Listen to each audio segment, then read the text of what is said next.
Hi, everybody. Welcome back to the Integrated Self podcast. I hope you guys are having an amazing week. I hope you guys are thriving, you're healthy, you're excited.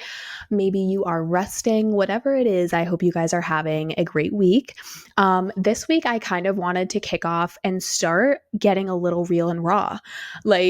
I have so many stories to share about my own personal journey. And I know that a lot of these podcast episodes of teaching and giving tips and everything are really helpful, of course, but I wanted to start creating a community and audience that understands, I want to open up about the things that I've gone through, right? Because as a holistic health practitioner, one of the most amazing and beautiful things for me to see my clients do is come from a past that, they learned and absorbed a lot of trauma and they've been through a lot and they have all of these things that they've gone through, and watching them completely heal and let go of these things that are impacting who they are now, and choosing to reframe and release all of these things that they've been through and choose to embody a healthier way of being, a healthy way of talking to ourselves, whatever it is for that specific client. So in today's episode, I really want to dive into some of the things that I've gone through so that we can all maybe relate on certain things. And so that I can talk about my experience and what I've been able to heal for myself, because I feel like I wouldn't be in this profession and be doing this and be so passionate about this work if I couldn't relate to it. And so I think it's really cool, to sprinkle in some story times throughout these podcast episodes instead of, getting on and sharing 5 tips to holistic wellness. You know what I'm saying? Of course, those podcast episodes are very beneficial and great to learn and stuff, but I love watching content and being able to connect with someone online or a coach or even my mentor, where I could get a taste of what they lived through and what they healed for themselves, and just kind of get a little glimpse into their world. And I'm an open book. Anything that I share, it's because I've healed it and I feel comfortable talking about it. I truly feel you've healed something when you can speak on that thing and not have the same emotional reaction as if you were going through that thing again right now. You know what I'm saying? So a lot of people probably question, why would you share that about yourself? Why would you share that about your personal life? And it's because this is the work that I do. It's not a normal doctor-patient relationship, right? And I'm not a doctor yet, but it's almost like this is the way that I feel like healthcare is going, and especially my industry of healing spiritually, mentally, physically, emotionally, because I feel like this is what a lot of people are gravitating toward. We're literally in this journey together. And so I feel like I haven't really opened up about a lot of the stuff that I've been through. So I want to preface this because this is another thing that I said. I said this to my mom this past weekend. And I said, when we hear the word childhood trauma, I think a lot of us assume we automatically, our mind goes to parent, right? Okay, any childhood trauma I'm talking about, it means my parents did it.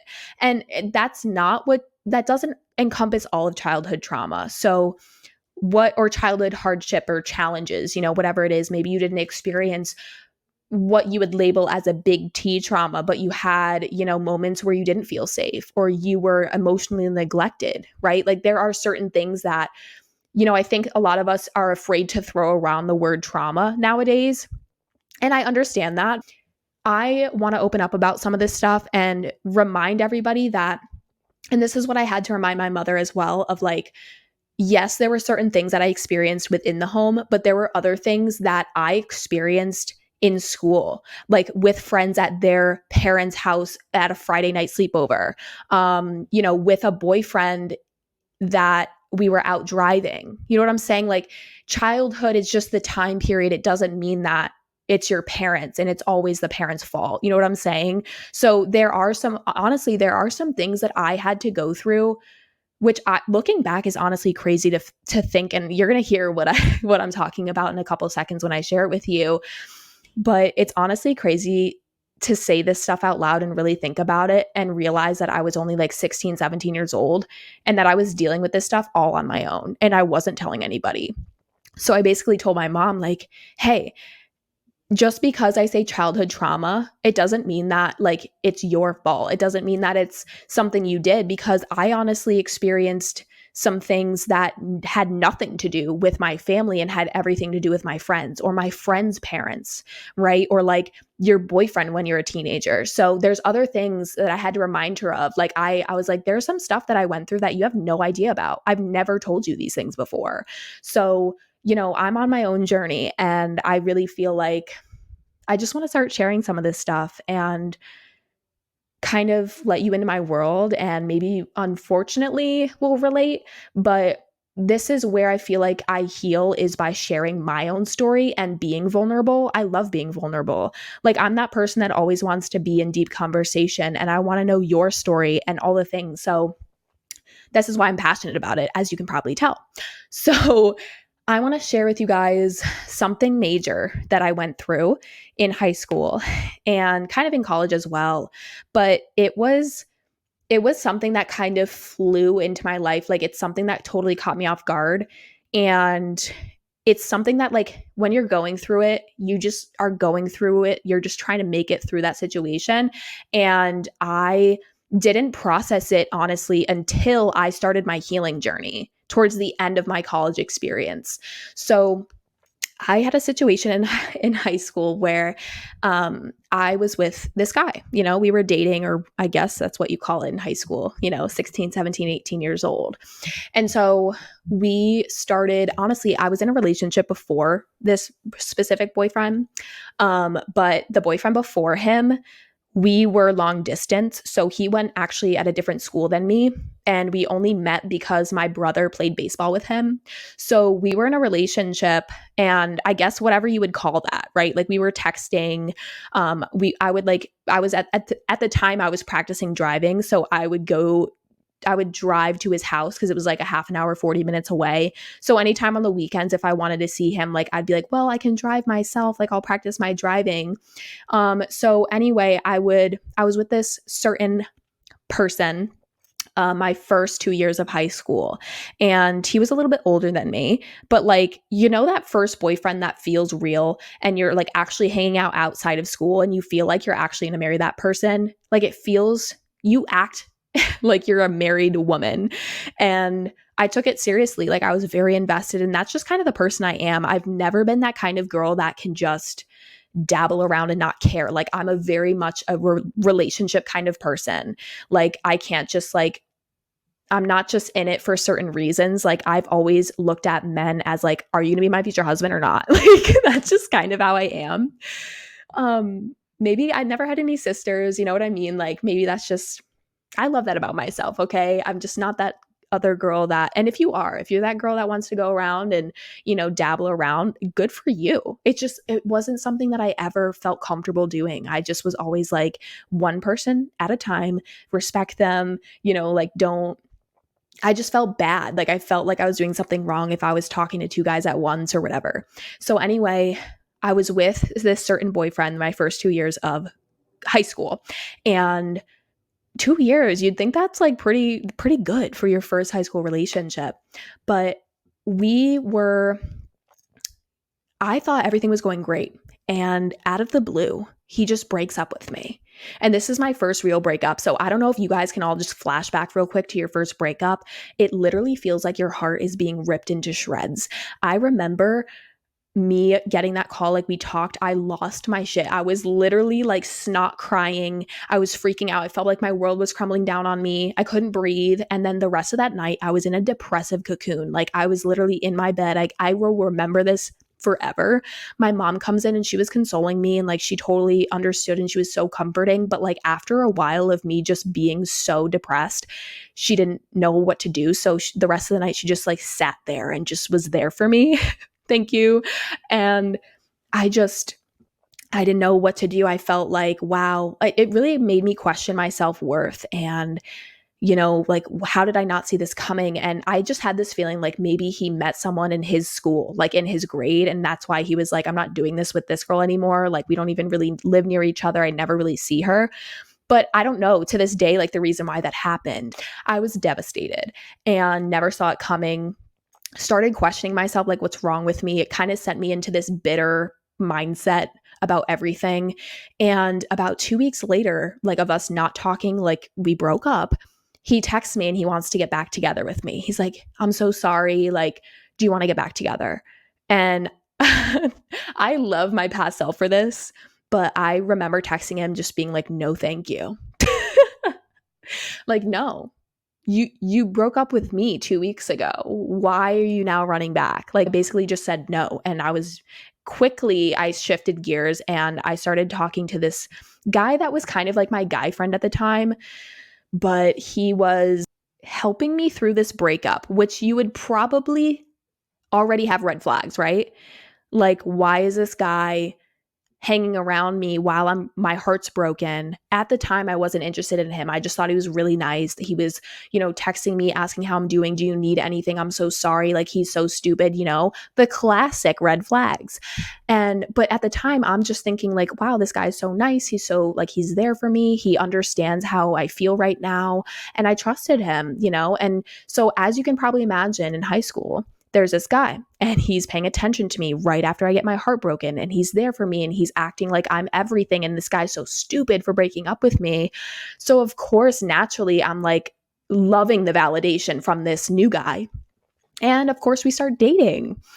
Now, you might be thinking, what could go wrong with that? So we dated the rest of high school. And again, another really successful relationship. We were so happy.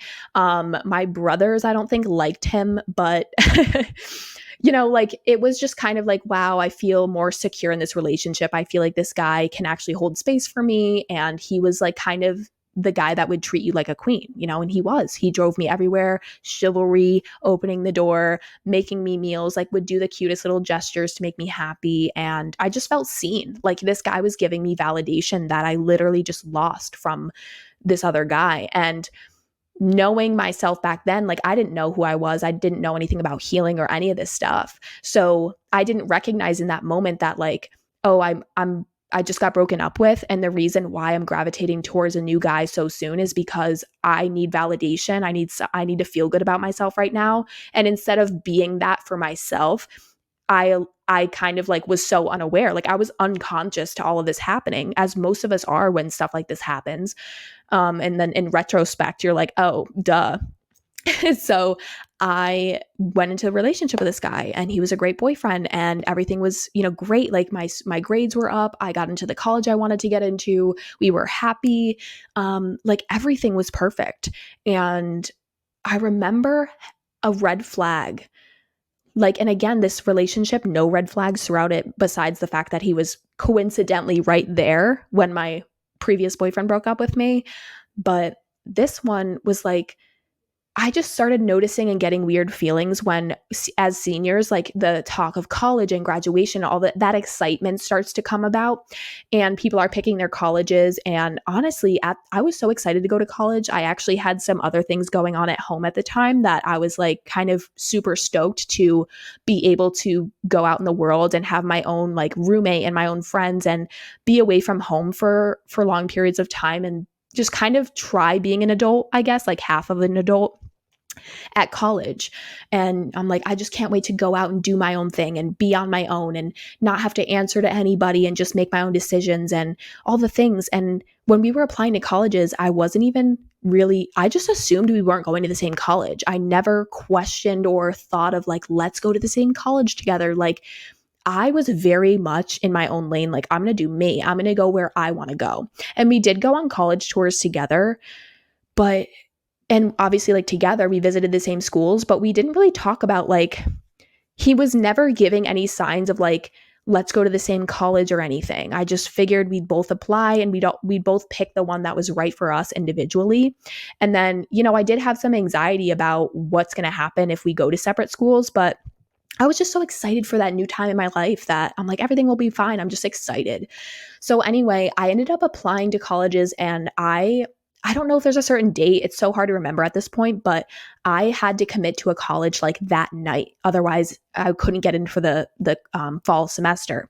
So I like decided on where I was going to go. And I remember this exactly like where I was and everything. And I was with my mom because as the parent, she had to like sign some forms online and I was committing to SUNY Oswego, which is a New York State school. It's a state school, State University of New York at Oswego.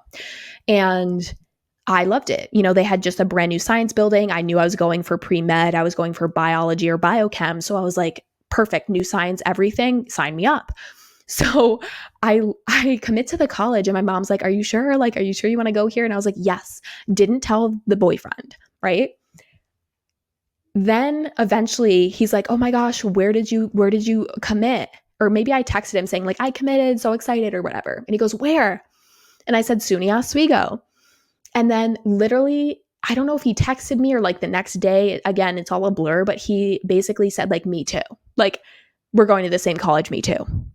And I remember after he said that thinking like, did he wait to see until like I couldn't back out anymore? Like, did he wait to find out from me, like where I'm going so he could come with me? And this all makes sense. This will come full circle. I freaking promise you guys.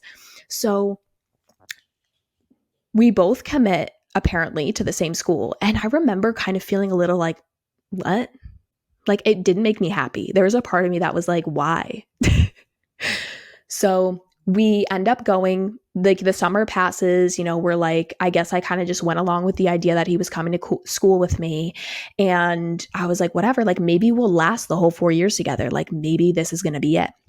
So in the fall, we move into our dorms. We're in two different sides of campus, which was good. You know what I'm saying? But since he was there from day one, you know how like, and if you've never been to college or you haven't been yet, or maybe it was different for you and exactly where you went to school, but those first 2 weeks are really crucial. And I don't say that to like fearmonger or like put pressure on anybody, but it's more so like those first 2 weeks, nobody knows anybody. So that's when everyone's starting to like really form their cliques and their friend groups. And so since I already knew someone there and I was kind of insecure and like not really out of my shell yet as a person, I really like leaned on him. I was very codependent on him being there. So like since he was there, he'd be like, want to get breakfast? I'm like, sure. So instead of getting breakfast with my roommate or asking girls or like or new friends, like asking anybody in my classes, like, hey, you want to grab dinner together? Like as you would normally meet people, I would just be super codependent on him. So he would be like, want to get breakfast? Sure. So like the first couple of weeks of my college experience, it was just us two together. Like we would spend the nights together, we would eat meals together. And I just started realizing like, okay, everyone has their own friends. I still feel lonely. It's like 3 weeks into school and I don't really have any friends. Like I kind of felt lonely. If I wasn't with him or he was in class, I was kind of on my own. And I'm like, I just already felt like I was kind of doing this wrong. I needed to kind of be off on my own and set some boundaries. So what happened was, it's so weird how this all played out. And I now believe that everything happens perfectly for our highest good and we learn our lessons here and we grow and we evolve and we heal. But he ended up getting really sick and I just thought he was sick. Like, I'm like, do you have the flu? Go to the nurse. Like, there was this health office on campus. I'm like, go there. Like, do you want me to call your mom? Like, what's going on? And he was being so weird about it. He was being very vague, but he wasn't going to class like for days on end. He wouldn't eat anything. His new roommate, that they got along really well and I really liked him too, he was kind of confused and like worried about him. But I asked him, I'm like, can I just call your mom and tell her that you don't feel good? Like maybe you'll feel better if you call your mom. And he like was like, don't tell anybody. Like he was very much like, I just felt like there's something going on here and I felt responsible for it because he wasn't doing anything about it. And so eventually after like days on end going on like this, he ended up calling his mom or something, but he made me leave the room. And I'm like, okay, is this a health problem that like maybe he's embarrassed about? Like literally, I was coming up with every excuse in the book for this man. And it wasn't until like after that, after he was like, okay, come back in or whatever, he still felt like crap and he like ran to the bathroom. And this was a new dorm, so I could follow him in there. It was like a whole stall bathroom, like it was private. So I ran in after him and he started getting sick and everything. And I'm like, oh my gosh, like what'd your mom say? Are you okay? Like, what can I get you? And he starts just bawling his eyes out, just crying, like straight up bawling his eyes out on the floor of the bathroom. And I'm like sitting there like, what can I do? What can I do? And what's wrong? Like, tell me, like, do you want me to call the ambulance? Like, what's happening? And he's like, I cheated on you. And I was like, what? And he basically just said, I cheated on you over the summer. It was a couple of times. and I got more details about that situation, which were even worse. And it was not looking good. For him, it wasn't looking good, obviously for me, but in this moment, you guys, it was like my brain heard what he said, but my brain shoved it away. It's like it went one in one ear and out the other. And so I ended up just being like, I was just so focused on him. I was so concerned about his mental health, his mental health, his physical health. Like it was almost like this guilt was making him sick. And he was so like mad at himself and knew that like the relationship was over. And he knew that he was just basically carrying this around within himself for months and months and months on end, followed me to college and knowing all of this, and finally spilled the beans because I'm assuming that he just had to tell me, or he knew that he had to open up and just admit it. And so it went in one ear and out the other. I literally didn't even care what he said. I wasn't even mad. I just said, I was in shock probably. And I just said, we need to get you help. Like I was so worried about him. And he even made like comments about, if you leave me, I'm sure you can imagine, I don't know how much I can say online, like on YouTube, but he basically was kind of threatening certain things. And I felt like I was in no position to just break up with him and leave. And I felt responsible for his health and his well-being. And so his mom ended up picking him up and he moved home. He like completely disenrolled from school and went home. And I was left at school, but it's just crazy thinking about going back in my mind about this, because even though he moved home, I still, every weekend of college, the first 2 months, I would travel home every weekend and spend time with him to check up on him, make sure he was feeling better, making sure his mental health was okay, telling him that it's okay that he cheated on me. Like I was so in shock. I wasn't processing what he said. I had no self-worth at this time because maybe I was worried about, since I was so codependent on him, like maybe I didn't want to break up with him at that time. And I wasn't sure about what I was going to do. But I remember hearing this from him, and plus all the other details that I can't share, unfortunately, my self-worth went like negative a million. I questioned everything about myself. I was like, I'm not good enough. I'm not good enough for the other guy. I'm not good enough for this guy. And I'm not pretty enough. And what's wrong with me? And all these thoughts started going through my mind. But it took me a long time to break up with him because I felt responsible for him. I felt like I needed to know he was okay. And it wasn't until like me realizing that every single weekend of college, I would go home to check on him, even though like he was safe at home, completely safe at home with his parents. He was okay. His parents were like, well, they were like, it's all right. Come in, like come move home. You're okay. They were taking care of it. He was fine. He was totally fine, you guys. And for some reason, I felt like I had to stick around and check up on him and show him like it's okay. And it wasn't until I realized, I think I spent one weekend at college and I had the best fucking time. And that's when I started like kind of ramping up my social life and started meeting people and friends and friend groups and everything. And it was so fun.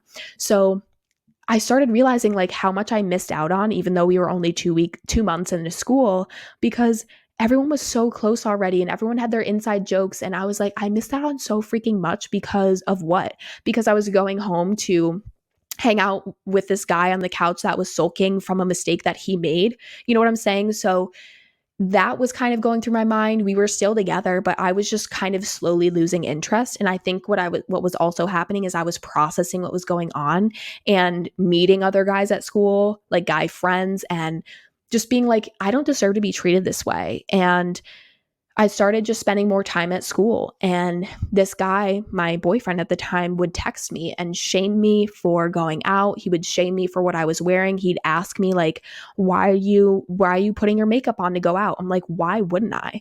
I do this at home. Like I do this to go to high school. What are you talking about? Like he would call me out and make me feel like crap for looking pretty or for wearing a skirt. And he would shame me and be like, I'm not there. So why are you dressed like that? And it was so manipulative and so hurtful, especially after everything he already did. And I started just being like, absolutely not. And I think my friends at the time as well, like, started hyping me up and showing me, like, you're a beautiful girl. Like, we love you. Like, you don't deserve this. This isn't okay. Like, the way he's talking to you is just not okay. So I ended up just calling him and I was like, I can't freaking do this anymore. You're suffocating me. And I live 3 hours away from you. Like, this isn't even okay. And I don't even think I've processed what's happened. So we're freaking done. Like, we're done. And I just hung up the phone. And we texted a couple days like throughout after that weekend ended, and he was just checking in on me, and I was like, yeah, things are great. Like, how are you? How are you doing? How are you holding up or whatever? But I'm like, you kind of should have seen this coming. Like, what do you expect me to do? I'm surprised I stayed this long. But guys, these breakups, especially relationship breakups that end this way, no one really talks about how much you start to question yourself and you start to kind of think about that whole relationship and like, okay, what did I do wrong? Or if I did this one thing, or, I started even having thoughts of like, what if that one night we had so much fun and I went home, did he like call the other girl? Like, when did this happen? And I was just beating myself up so much about it. Like, instead of realizing that that was all on him and that was his fault for not being able to see all of me and respect me and be faithful and loyal to me, like, that's a him problem. It's not a me problem. Like, it kind of made me feel like there's something wrong with me. And I know that I'm not the only person. Like, I'm sure men go through this as well. Like, you start to question, like, am I not good enough? What did I do wrong? Like, how come this happened? It must be my fault. I must not be pretty enough. And none of that's true. And I really found myself after we broke up and we had no contact, we weren't talking, he wasn't in my life. And I was struggling with the way that I saw myself, the way that I was. Like, I just questioned everything about myself. And it just really started catching up with me because before even high school, like, I just kind of was an insecure kind of girl. I wasn't that loud girl. I wasn't the popular girl. I wasn't the girl with all the friends. I was very studious, respectful, like, nice to everybody, but I kind of just kept to myself. Like, of course I had some friends in middle school and high school, but I just kind of kept to myself and did my own thing, and I was my own person. And that insecurity that I was carrying throughout my middle school, high school years, I felt like when I got into relationships, it kind of went away because I'm like, here's someone that recognizes me. Like, I don't have to like prove or be a certain way because I already have a boyfriend and they already know that I'm beautiful and they already treat me well. So it made me feel secure. Like, the relationship made me feel more confident. But then every single time I got broken up with, or, I ended up breaking off this relationship, I then reverted back to my natural beliefs about myself, which were that I'm not pretty, I'm not enough. Like, I went back to being like the quiet girl and just not really sure about myself. And even like other girls that I was best friends with, I just saw how they were naturally like more connected to their body, and they were, not afraid to go up to a guy at a bar and like do whatever and like ask questions. And I just wasn't that girl. Like, I really needed to be my own person. And I don't think I ever got that chance until I went to college. And I also needed to really think about the way that I thought about myself. And towards the end of my college experience, I did start healing these beliefs, and it's been years since then. And now I have a mind that is completely my own.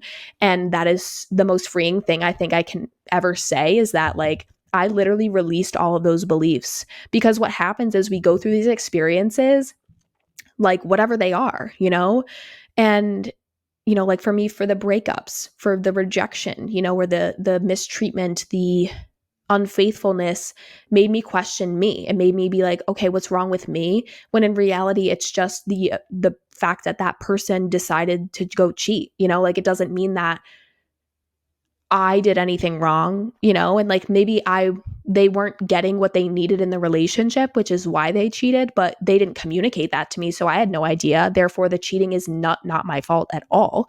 Right? Like, someone could not be fulfilled in a relationship. You still don't cheat. You know what I'm saying? Like, it's not your fault. It's their decision to go do that. They chose to do that. It has nothing to do with you, right? And even if you think that you contributed to it, like maybe you guys were fighting and you're like, oh, well, we were fighting, so they cheated. You should be able to still have an argument or a fight with your partner and still go to bed that night and not cheat on them. So I started to reframe a lot of these things and start asking myself, like, how do I want to feel about myself? Because I'm the one that sets that. I'm so done with letting other people tell me things about myself or try and show me that I'm this, and that, when in reality, I'm the one that chooses who I am. We can't allow other people to tell us what we are. We are who we are, and we show that, and we know what that is. So it's almost like what I've done over the past couple of years is take all of these experiences I've been through and really release anything that I learned from them that isn't supportive of who I am. So this relationship taught me that I'm not enough, that I'm not pretty enough. I have to try harder. I have to be better. Like I have to be more attractive, more sexy, more this or whatever, like attention grabbing or whatever it is. But that's not true, right? That's just what like the experience showed me. That's what I absorbed at the time, but it doesn't mean that I have to hold those beliefs the rest of my life about myself. And that's what mindset reprogramming is. It's like, okay, what thoughts are we thinking? And are they true? Are they supportive? Are they actually empowering us? Are they healthy, or are they, negative? Are they beating down on ourselves? Is it creating separation in our life with ourself? Right. And so I honestly had to take this experience and really unpack it. There's a lot of things that I learned from the situation. And huge detail that I didn't even mention in this is that once he told me more of the details about what exactly occurred and how he cheated on me and all the things, I couldn't tell anybody. So basically what happened was he told me, like, don't tell anybody. You can't tell your parents. You can't tell your friends. So those weekends that I was traveling home to visit him, I stayed with him. I did not go to my parents. I didn't see my parents. They had no idea that I was traveling home. Like I kept this all a secret until I think I went home for like Thanksgiving, or I went home for a fall weekend. And my dad was like, oh, how's so-and-so, like the boyfriend? And I'm like, we're not together anymore. And they were like, what, why? And I'd be like, I can't tell you why. I said he cheated, but I can't tell you anymore. And so all those weekends I was traveling home, it was like adults were telling me, like, you can't tell anybody, you can't. So I couldn't even really go to anyone for comfort. Like such a traumatic thing that happened. I wanted to go tell my dad. I wanted to go tell my mom and be like cry in their arms as a child would do.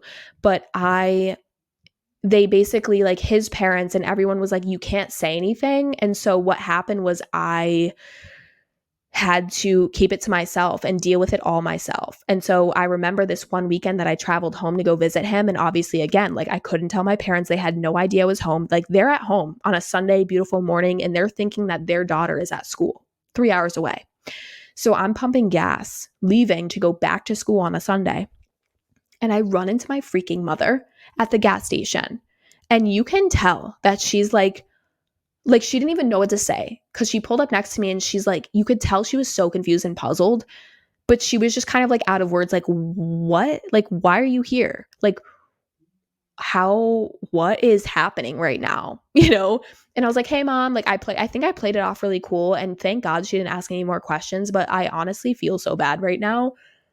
Like I'm laughing to myself because they had no idea about any of this stuff. And she probably was just like, maybe she probably thought like, oh, well, maybe she's home visiting him, but I really feel like our childhood shapes us, and we learn from every experience we go through. And if we don't stop and address what we're absorbing and what we're choosing to learn from each situation, it's almost like your mind can grasp onto the wrong meaning of the situation, and then you internalize that and you carry it with you, and it can impact the way that you feel about yourself, about life, about the world, about other people. And so what happened is, like, for this experience, I grasped and absorbed. I chose to learn from the situation that I'm not good enough. I have to try harder. I'm not enough for men. Like I'm constantly rejected. Like I can never be enough for people, and they always just end up wanting something else, right? But in reality, when you do the mindset reprogramming, is you change the meaning of that lesson. So now my meaning is, I define my own self-worth and I know what I deserve and that I'm a very valuable person. And so I choose to learn from this lesson that, sometimes people make their own mistakes based on their own things that they're going through. And that doesn't have anything to do with you. Of course, it affects you because you're in the relationship as well. But that whole situation was a him thing. It was a him problem. And unfortunately, I was just in the splash zone. I was the only person in the relationship that got affected. And it was a result of his own choices and his own feelings about himself and why he was doing what he was doing. So you have to learn to flip the meaning of certain things and say, okay, what is here for me to take away? What's in this situation for me to learn from? And how can I use that in a positive way to move forward in my life? And this is also how we learn to forgive people and release our grudges and attachments to certain things, because, is he my favorite person? Absolutely not. Do I wish him well now? 6 years later? Of freaking course I do, and we were young and all the things, but at the same time, it was so influential for me internally. It really did a number on me. It really had to go within and be like, girl, if you keep thinking this stuff about yourself, it's not going to get you anywhere. You're not going to feel any better. It really has to start changing on the inside. The thoughts you're thinking about yourself, the things you're saying out loud about yourself, you really need to start carrying yourself with a little bit more worth. Recognize who you are. And I think I was just, again, really codependent on him. And there's a lot of other things involved. But, if you relate, if you've had breakups in the past and you've had, relationships end in such a big, crazy way that's really affected you, you're not alone. And that's why I love the specific job that I do as a holistic health practitioner, is that, I don't just meet with you to be like, okay, think this way, and then we get off the call. I get to know you. I get to know your story. And I'm an empath. I'm intuitive as well. So I feel into your situation, and I very much can relate on certain levels. I feel what you're feeling, and we move through it together, and I empower you, and I help you see new perspectives, things that maybe you can't see because you're focusing on the hurt and the pain, right? Of course, we've all been there, but I just love being there and supporting my clients through these situations. And then once they start building themselves back up after they've released all the negativity and the stress and the hurt and the pain, and they get back up on their feet, and they have they're stronger for it. They're strong in their mindset. They have learned everything there is to learn from these situations, and they just have so much more self-worth and boundaries, and they value themselves like never before. And it's so impactful. I love this work so freaking much. And that's what I wanted to that's why I wanted to create this podcast, is not only to get on and provide the educational aspect of some weeks it might be, here's how to do this. You're on this journey of healing and you relate to these things and you want to start doing the work. Here's how we do it. Obviously I'm going to be sharing how, and that's why I'm here. But I also want to share the more personal side to myself, because I feel like I love connecting with people based on life experiences and things we've all been through. Because one thing we can all relate on is that as a human being, I don't care what race, gender, ethnicity, how you grew up, it doesn't matter. We all go through hardship. We all go through pain. As a human being, we feel so much. One thing that I love about this work is that it teaches you to have a soft heart, no matter how much you've been through. And I honestly remember